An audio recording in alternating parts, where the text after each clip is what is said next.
Is WWE about to retire a championship? Plus, Beth Phoenix is leaving NXT and possibly returning to Raw. And a title match has been added to Impact Wrestling's next pay-per-view, Hard to Kill. It's all in the wrestling news right now. Is WWE about to bin off once more the Cruiserweight Championship?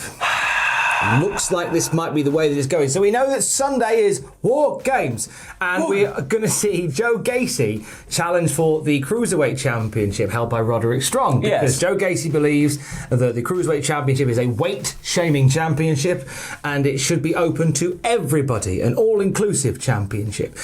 So Dave Meltzer on Wrestling Observer Radio says that he has heard plans for WWE to ditch the Cruiserweight title, and it looks as if they're going to go about it through this weekend with Joe Gacy winning the title and then either renaming it an all-inclusive championship, which was one of the things that we'd heard, or just throwing it away. Well, there's two ways it can. Well, there's three ways it can go, isn't there? They can either just bin it off after he wins it and has a little storyline with it. They can turn it into an all-inclusive championship and keep that ball moving forward, or it could be a storyline-driven thing and it gets turned into an all-inclusive championship, and then somehow the victorious cruiserweights, screw all-inclusive championship. So potentially they might not even ditch it altogether. They might find a way to bring it back around. It might be a way to get more storyline attention on Joe Gacy, but at the same time it wouldn't surprise me because WWE brought back the Cruiserweights after Cruiserweight Classic. Obviously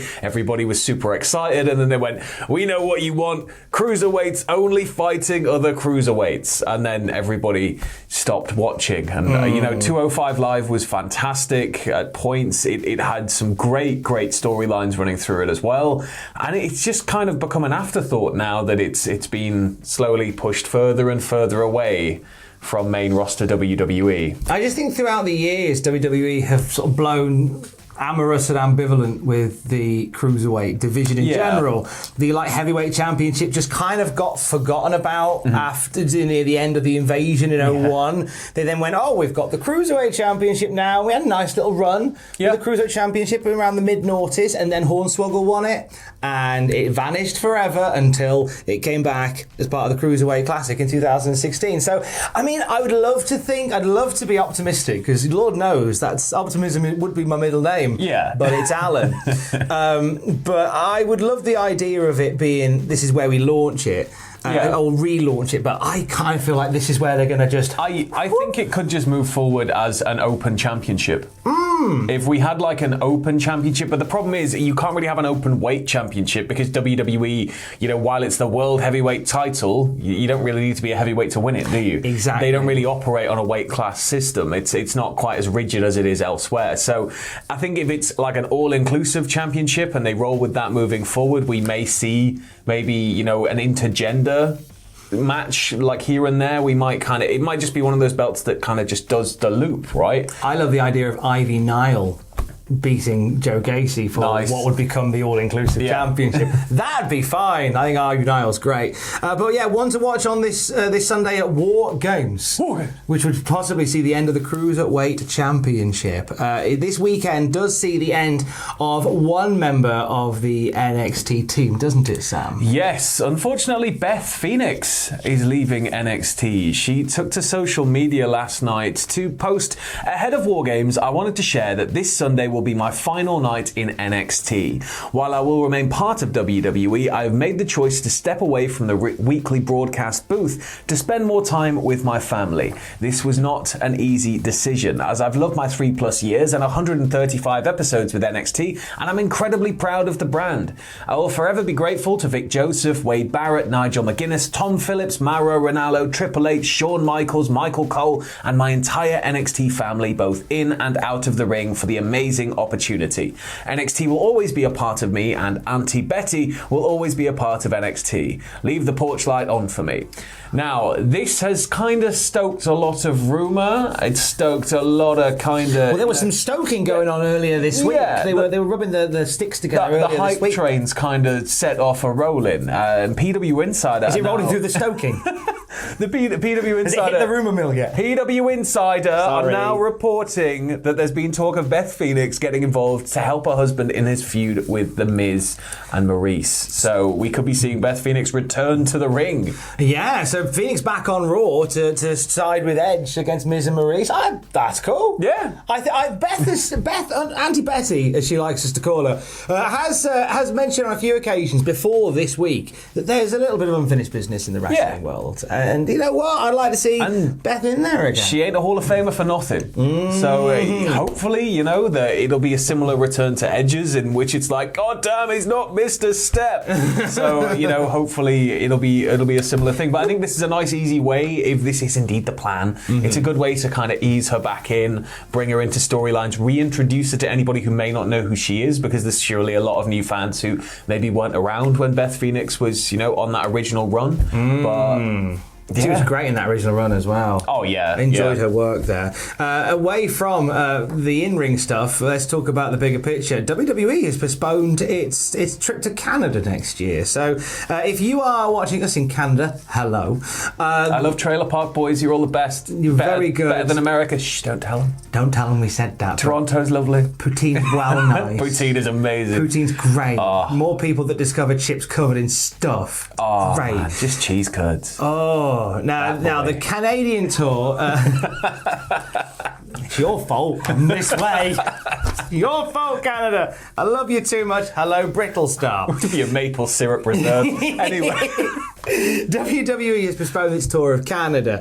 It was set to include an episode of SmackDown filmed in Winnipeg, an episode of Raw in Edmonton, and some live shows in Regina and Saskatoon. However, the tour has been rescheduled for late September, early October. Now, normally when they will do this, it will be a case of, the ticket sales aren't doing so hot, so let's change this up. Let's shake it up, maybe give it a bit more time.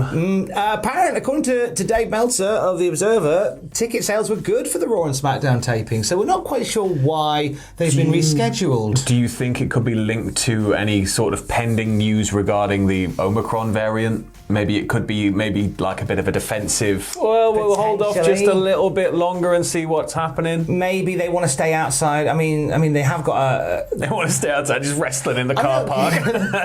We'll fight outside of Canada because they've still got the live show in Toronto at the end of the year with Trish Stratus hosting. So they are dipping into Canada. It could just be. It could just simply be that they've got a lot going on, and it's like, God, we can't really do this anymore. We should probably just. We've got some big things happening involving all these people, and it could be like that. Possibly. Oh, it's just a surprise January Saudi show.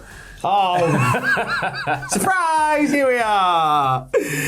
Here's all the fireworks and, I don't know, Donkey Tonk Man. Fine. I don't know why he was at the front of my brain then. Maybe because he's cool, cocky and bad. Fine, Alan Mark, we had Impact last night. We're getting ready for Hard to Kill. This will be their first pay-per-view of 2022 at Dallas, Texas. Moose is going to defend the Impact title in the main event against Matt Cardona and W. Morrissey. Yes, he is. So this came about because last night W. Morrissey and Moose teamed up against Cardona and Eddie Edwards. Cardona, who has been wearing Effie's jacket, by the way.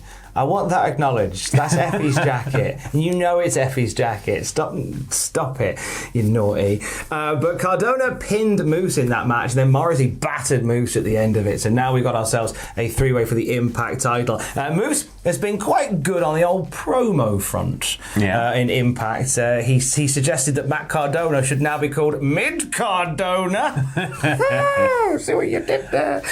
So that's happening. I'd argue that's more apt for his WWE run. Now he's been released, he's getting some main events. He's having the time of his life as an indie Cindy is Matt Cardona, and I'm really enjoying it. But also for Impact Hard to Kill, as well as that match, we're going to have the Knockouts title rematch between Mickie James and Deonna Purrazzo, and the first ever women's Ultimate X match. Opponents, I believe, still be to announced, unless I missed something really important on Impact when I watched it this morning. But I think Hard to Kill is another pay-per-view in what is going to be a wild month of January. This is it. January's just shaping up to be absolutely mental. There's so much wrestling going on, and fingers crossed it's all going to be fantastic. Usher in a new year, and hopefully everything can just go back to normal, please. It's WWE Day 1. Fingers crossed it does. WWE Day 1, Wrestle Kingdom, nights 1, 2, and 3, Yep. and 3. Royal Rumble, Hard to Kill, And all the weeklies. all the weeklies. All Leave is cancelled in January. More news as we get like it. a stream every day. We're going to be just a stream every day, said my gynecologist. Have a wonderful day. More news as we get it at cultaholic.com. Stay safe. I don't know either. They're not all home runs. Love you. Bye.